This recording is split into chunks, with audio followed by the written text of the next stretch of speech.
Hi, I am Anne, your virtual success advocate from ZAPTEST.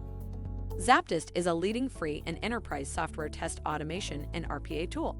To use the ZAPTEST free edition, check out our website, ZAPTEST.AI. Web app tests involve many metrics as part of their checks, including 1. Number of past test cases.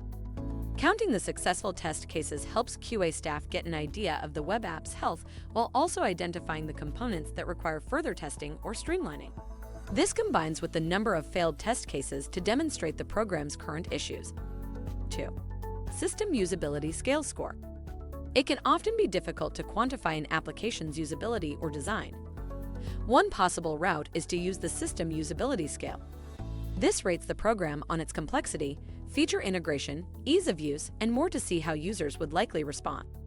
3. Average response time. This metric looks at how long it takes for the database to complete a request. A tester might repeat this across a range of scenarios for load testing purposes. If the web app takes longer than expected in any circumstances, it could require streamlining. 4.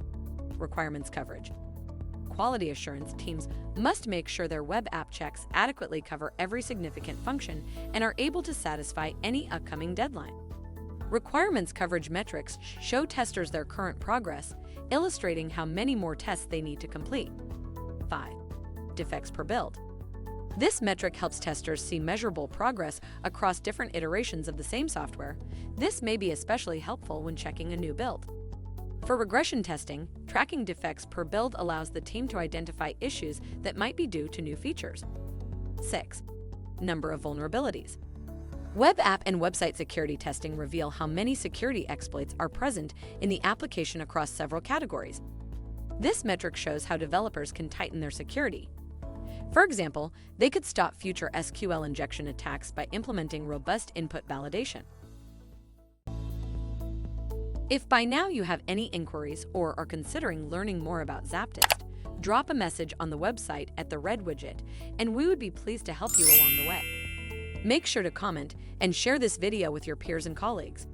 By seeing your interest, we'd be making more videos like this, making hard topics easily digestible. Thank you for watching. Make sure to read the article linked in the description.